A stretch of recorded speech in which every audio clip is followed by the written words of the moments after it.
Hello, everybody. Here we are for another Remnant Reveal. Rick, my friend Rick is here with me. And then today, we also have a great special guest. This is an absolutely awesome podcast. Don't forget to subscribe. Please hit the bell. And in the comments, let us know that you're actually listening and what's happening in your life. We love you. There's nothing you can do about it. So, Rick, if you would, introduce our guest today. Yeah, well, we have a very special friend, Miss Fanchon Stinger, who is a longtime friend, but also a trusted colleague that we have worked with. She's a 15-time award-winning, Emmy award-winning. 15 Emmys. TV news anchor. She has recently come out of that world and gone into some private ventures, which are very exciting. But she's also a host, a featured speaker, an actress. Oh gosh! Yeah, she's been. He's laying it on thick. Well, she's been none in of it's all me. kinds of arenas, and but in all of that, really talking about what we talk about here, which is pointing people back to her faith. So we're glad to have you with us. Thank you. Thank you for being here. Yeah, Thank thanks. you both. This is such an honor to be sitting at the table with both of you. Your voices, your heart for people, the example that you guys set. Thank you for doing that. Thank you for being bold with the truth.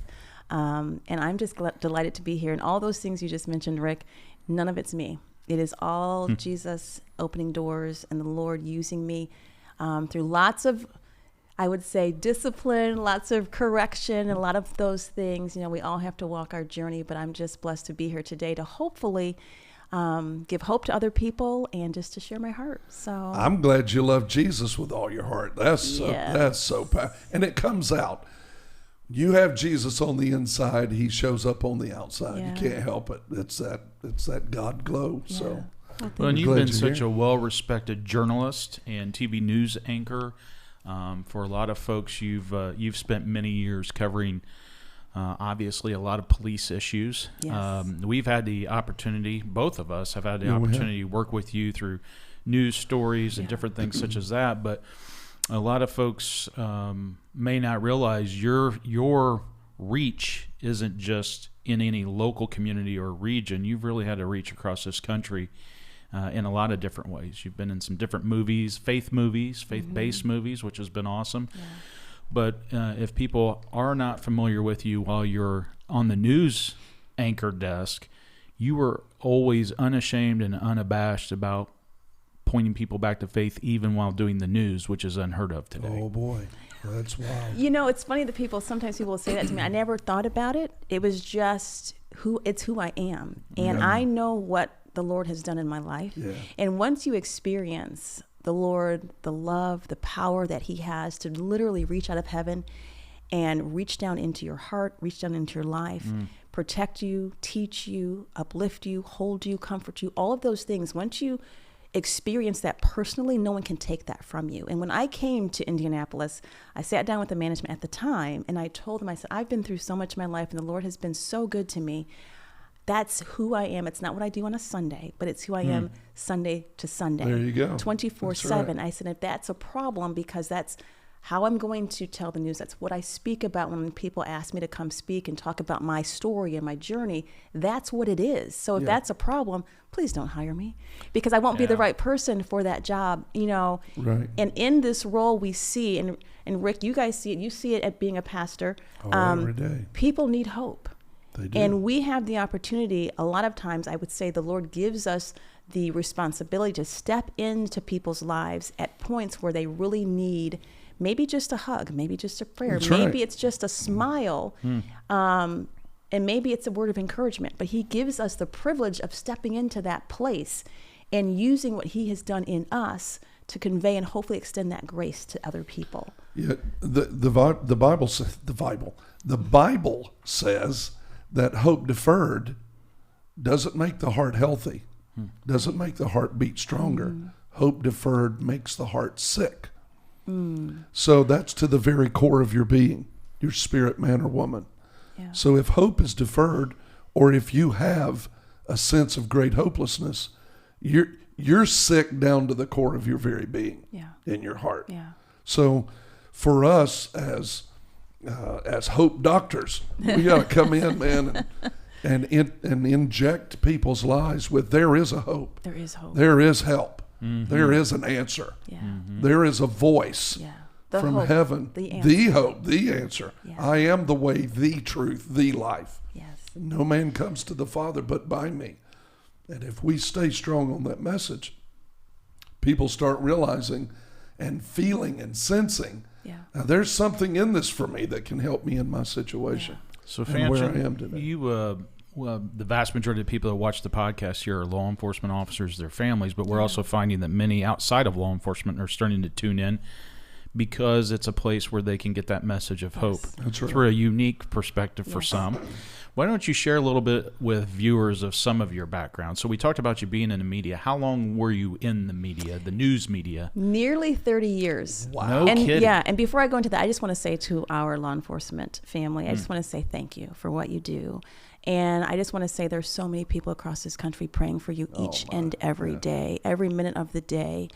Just know that the respect, the value, and the appreciation runs deep in this country for our law enforcement. If not for our law enforcement, what we're already seeing would be so much worse. So we just pray for all of you, for your families. I know the families sacrifice a lot when they say goodbye to that law enforcement member. When they walk out the door, they don't know what's going to happen. So I just want to say thank you for representing law and order.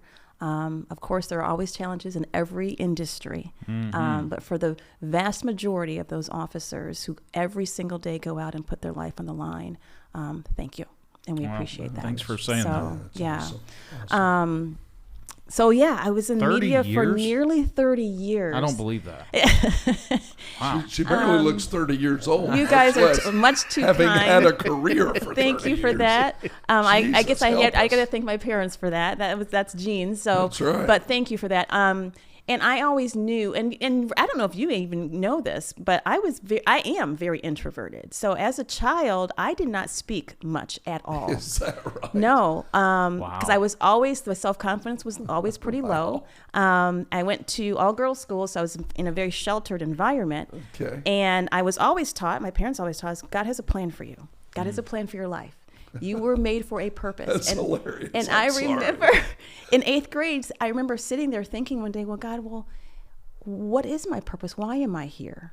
I am so afraid to talk to people. I'm so afraid. I just didn't feel comfortable in my skin. I had low self-esteem. Wow. And I will tell you, what you see today is a result of God's work in my life and him putting the people in front of me that he knew I needed for what he called me for. So when I was 15, I had to do a project on a career you're interested in. Well, at first I thought medicine, then I thought law.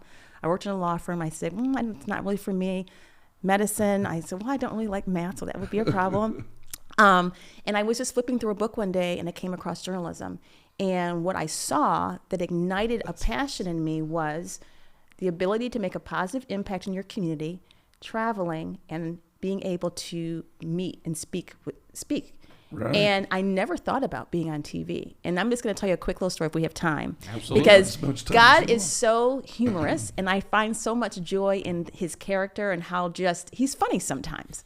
So he put so many people in front of me that helped me come out of my shell, that knew how to help me develop confidence and put me in places like being on the student newspaper, and when I was in college, being on the radio. I used to go to a cable station, sit in a closet, and read press releases. Wow.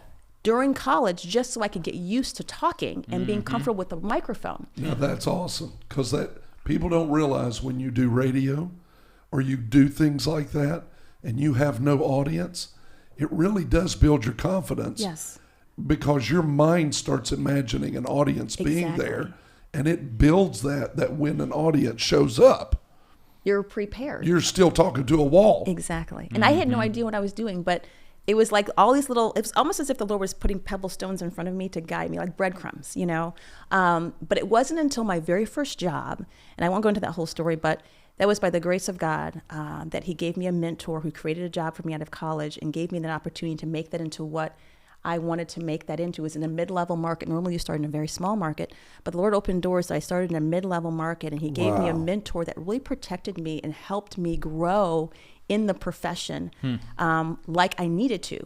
Well, it was maybe a year in, and I was in a grocery store, and a lady came up to me and said, "Oh, you're that lady I see on the news all the time."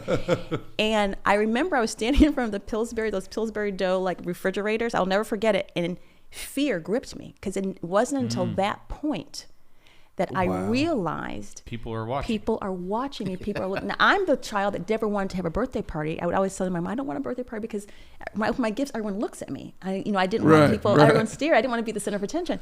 And this is God's humor. He protected me from that realization until my passion for what I was doing and my calling was larger than my fear. Look at that. And that's what I always try and tell young people. You have to step into whatever those fears are, but find out what your passion is. Find out what your why is, because once that's bigger, then God can use you, because you're looking outside of yourself. The scripture tells us, consider, don't do anything out of selfish ambition. That's right. Consider others more important than ourselves. So if you can do that and look at your calling as a ministry, as a way to serve, being a servant leader, then whatever fears or challenges come along, that becomes so insignificant. It has to be why with law enforcement officers, right? Yes. Many people, same thing, don't believe it, but most law enforcement officers are introverts. I can understand that. Yeah, they really are. And they have to overcome that. Yeah. And then you think about just learning to talk to people, engage with people, maybe have to order people to do things and stuff like that. But that's exactly what it is. Their calling becomes bigger than those fears, and they step right into it. This is so good. We have to have a praise break. Won't he do it? Yeah. Okay, back to you.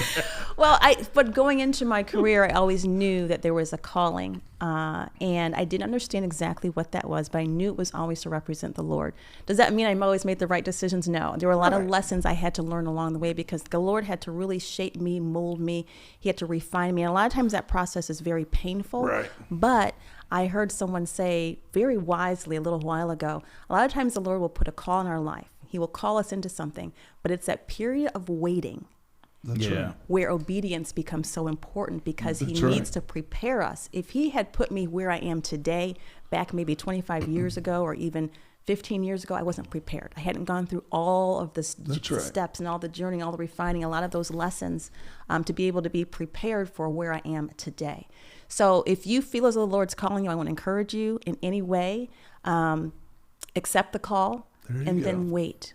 Allow the Lord to prepare you for where he's going to take you, and allow him to use you the way he wants to use you. And along the way, you may have to go through valleys. You may have to I've gone through some traumatic things, but I will tell you, in all of those things, they were the sweetest lessons, because I got a chance to know the Lord in an intimate way, that it grew my faith so deeply that it can't be shaken.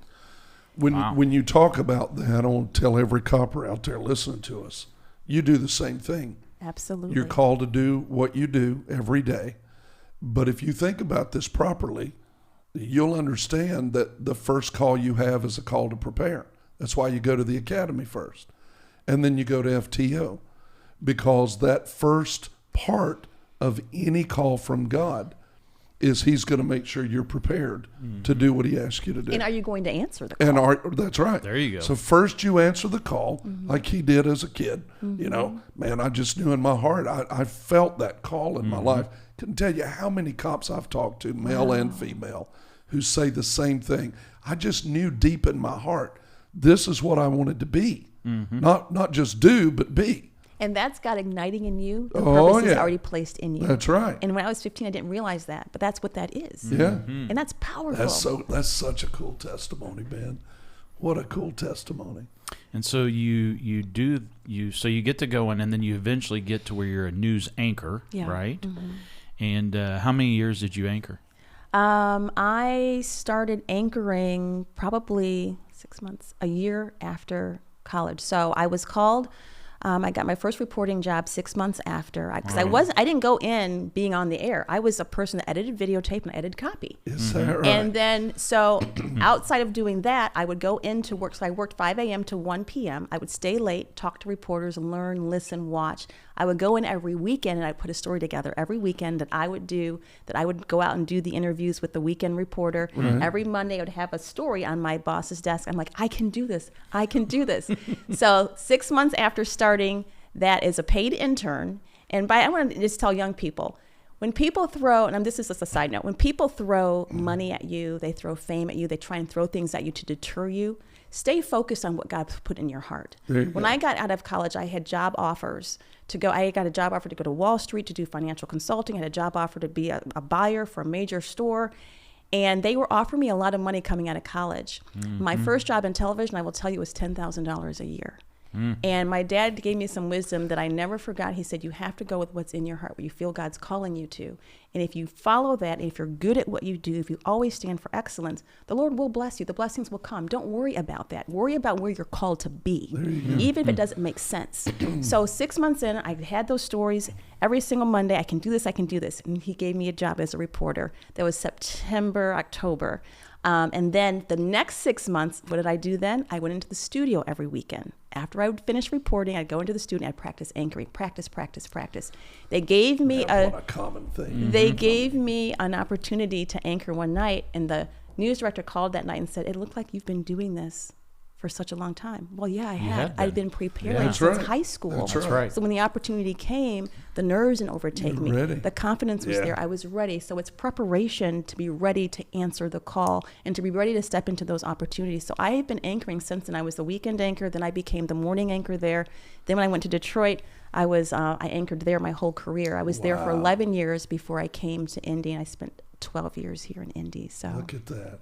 Yeah. Well, and just Already such a prepared. reputation for the thing about anchoring is you're the one that's in everybody's homes every single night, right? Yeah. And the thing about anchoring and what you were able to do, we've been able to see is you really still have the trust and confidence of viewers. That's right. That what you're telling them is factual, because I think they also have seen that even if something has been misrepresented or misportrayed coming across the desk, you have corrected it in real time to make sure that they know that they're getting the facts and the truth. Well, and that's huge.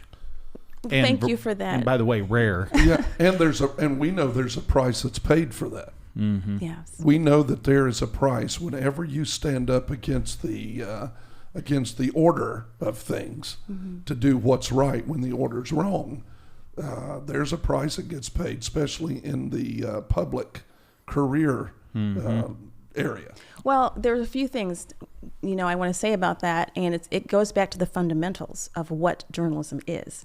Our job is to tell the truth. That's right. And to tell the truth and to be fair and to be balanced. That's right. To give both sides. And if you think about it, I take that so very seriously because, as you said, Rick, I am in people's homes. I was in people's homes every night. And that is a responsibility. People are trusting me, trusting what I say. I'm going to be held accountable for that, not just from the public. My main concern is I'm going to be held accountable by God. And he hates an unjust balance. Exactly. Not dislikes. Hates. So unjust if balance. I am going to misconstrue information and not give you full, fair, balanced, accurate information, I'm taking away your right to make informed decisions. Look at that. Even God gives us free will, powerful. correct? So once I start manipulating, who do I think That's I am right. to be able to manipulate what you know and try and skew your thoughts or skew your perceptions of things? So as a journalist, that's what our job is. Now, when we get called on the carpet as an industry and people are saying you're not being fair, not being balanced, our response should be, oh my goodness, I'm so sorry. We need to go back and fix this. That didn't happen, unfortunately. Because people have agendas. It became about people's agendas and it became about pride. Well, I'm not going to accept that I'm doing something wrong or misrepresenting something. Now, I'm not saying that everyone in the media does this. There are few people that do stand and they're not afraid. They're unafraid. Right. But my job was to make sure if you hear this, I want you to hear the other side. I want you to make your own decision, but I want you to be informed. I believe if people are informed on the truth, they're going to choose make the right decision. well, and they're going to make the right decision. But if you don't even give people the opportunity to do that, to me, that's very wicked, and it's very unjust. Do you know how refreshing that has to be for officers and their families to hear from a journalist talking about reporting and journalism and the media? Well, I can just look back. I can think back to a lot of times when we had issues going on here, Rick, where we had, for instance, I'll bring up a case where there was a young man who was recording and filming, and it became a whole big thing. It turned into a protest, and you probably remember what I'm talking about. But in that situation, my job for me as a journalist is to remind the viewers, hey, there's a lot of emotion going on right here. We do not have all the facts. This is what we know. Thank you. Let's remain calm. Let's not step in and react out of, that's what we should be saying. And it's funny that you say that, because for folks that aren't familiar with your reporting, you would actually say that live on air. And a lot of times I'm like, well, why isn't anyone else? That's our role, is to keep our communities safe, to keep people and our officers safe, not to feed into an emotional frenzy that's going to end with violence, and with things, possibly somebody dead, and possibly someone losing their life. That's right. You know, and there were other instances where things happened, and we're showing video and we're instigating. That's instigating and fueling a fire, rather and than putting more people fanning the flames. Fan the truth. Fan the truth, and fan the waves of calm until we get all the information. There are a couple truths and there are a couple laws that will never change. You cannot attack a police officer. Like, you cannot do that. You know, you have to be respectful. You have to. Now, do we have issues where there's too much on one side or the other? Of course that happens, but that's not the norm. That's not the standard. No. You know, and those things will be addressed through the legal system. You have to allow that to be addressed through the legal system. But there has to be respect, and there has to be, from a journalistic perspective, us taking on the mantle of being mediator, or being a calming force, an agent of truth and information, and reminding people, hey, we don't know A, B, C, and D, so let's wait. Let's not react. As a community, let's facilitate healthy conversations about things, but not division. And a journalist always has, as my grandpa taught me, you always have a bucket of gasoline or a bucket of water. And when there's a fire, you choose which one you throw on that situation based off of the words or the reaction that you have personally. So you can either be bringing a calm, or you can be bringing, let's blow this thing up. Well, and at that moment, it doesn't matter what I think. It doesn't matter what I believe. It doesn't matter anything. It matters what's happening and what the truth is, and what we know and what we don't know. And being honest about that is so very important. Telling the full story is so very important. Well, I want to read a passage of scripture, and then I have a question for you. Okay. Because I'm a Bible guy. This is what I do. Well, that's my favorite book, so let's go to it. So the King James Version of this is 1 Corinthians chapter 15 and verse 55. I'm going to start there, and he says, O death, where is your sting? O grave, where is thy victory? The sting of death is sin, the strength of sin is the law. But thanks be to God, which gives us the victory through our Lord Jesus Christ. Therefore, my beloved brethren, be ye steadfast, unmovable, always abounding in the work of the Lord. Now, I want all the cops to write down first. I want you to write down Romans 13, because the Bible clearly talks about you and your job, that you work for him, whether you know it or not, whether you believe in him or not. You work for him. He's very adamant about that. Your sense of law comes from him.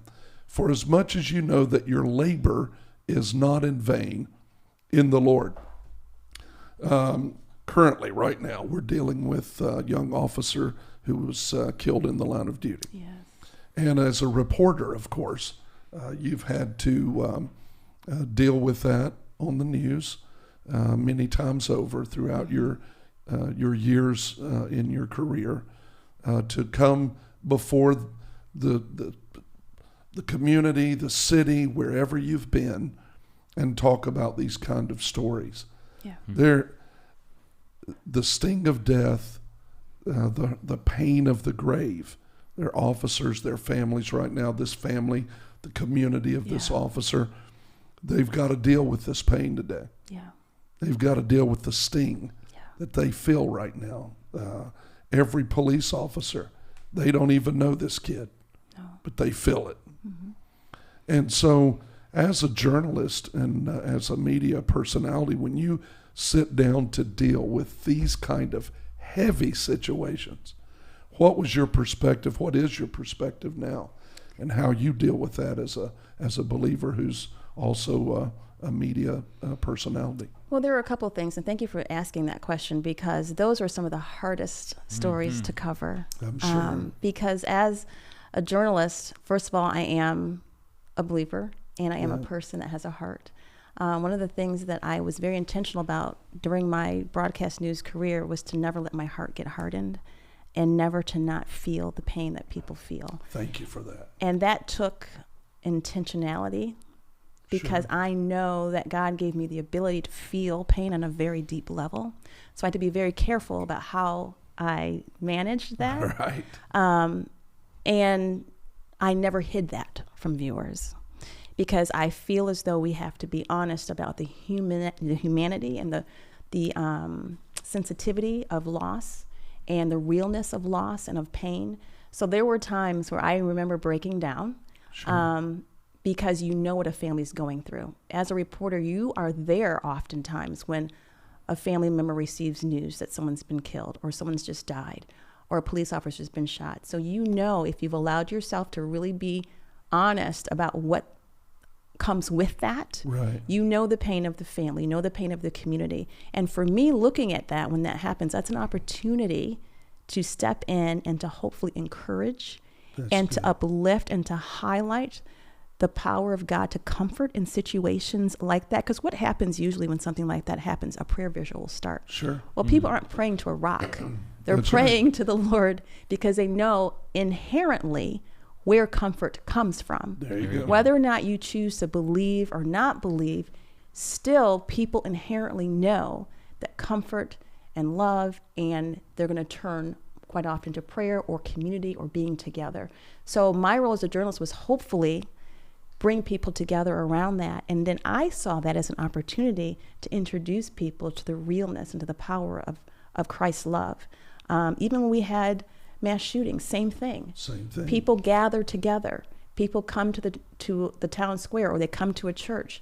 So I saw that as an opportunity to exhibit and be an example of faith and God's love, and hopefully give people what they need. You know, a lot of times when a headline is gone, a story's turned off. There are so many families still in this area of Indianapolis that I have lost loved ones, but that I have always maintained contact with, because you don't know, after the cameras turn off, those families are dealing with depression. That's right. They're dealing with other situations. It doesn't go away, does it? They're dealing with fear. They're dealing, but you don't realize that, because you're just watching a story. It's a story. It's a story, and that can be very desensitizing. But there are moms that I still talk to who've lost, children. And there's one mom in particular that I hope she's listening, that she hears me, that I keep in contact with her, because she has trouble just getting out of bed. Because of the depression, and because of the hurt, and because of the pain. So when something like that happens, that's what I think of. And my prayer always was, Lord, give me the words. Give me the discernment and the wisdom how to, from this seat, convey you and your love. There you go. And a lot of times I just learned to let God move. Not in a way where I wanted to preach or tell someone you have to believe what I believe. No, not that. But if there's someone listening and praying silently for a word or for hope or for encouragement, I felt as though the Lord put me there to be that vessel. And I take that very seriously. A lot of people say, well, how did you cover such hard stories? Well, I have hope. I know that there is a bottom. That's right. There is a Lord and Savior. It's not an endless pit. Thank God. We lament the brokenness in the world. We live in a sinful world. We know that. There is going to be pain. There is going to be suffering, but for God. God. That's right. We have a hope. We have a comforter. We have someone who's there to pick us up when we can't pick ourselves up. And if we can just convey that, I think that will begin the transformation in people's hearts. You can't transform a community. You can't transform a person unless first there's a transformation of the heart. That's right. So that's how I would approach those stories, and hopefully just, and to let people know we're with them. People a lot of times just need to know you care. Yeah. You're with them. And I remember one instance when there was an officer shot. I remember being on the air live and feeling the pain of knowing what was going to be happening, when the families were going to be notified and all of those things, and saying, this has got to stop, people. Like, come on. We can do better than that. We as journalists, I feel it's appropriate in some instances to say what is obvious. We've got to protect lives. We've got to stop with the senseless violence. Yeah. We've got to stop in terms of when it comes to, division and race, all of those things. Those things are wrong. They're always going to be wrong. We can speak to those things. We need to be balanced when it comes to delivering facts and all those things. But hurt is hurt, pain is pain, loss is loss. That's right. Lives are lives. Every life, is important. Yes, so we have to honor that. I mean, God says every one of us is made in his image, whether or not we believe in him or not. And we have to honor that. We all go back to Adam and Eve. Yeah. Every one of us. Yeah. We're all brothers and sisters. We're all here together. Yeah. Hey, thanks for joining us today. Rick and I trust that you heard something that will help your life. And if you believe that it would help others, please make sure and share. Like and subscribe and hit that bell so that you can be notified when the next podcast is available. God bless you, and we'll see you soon.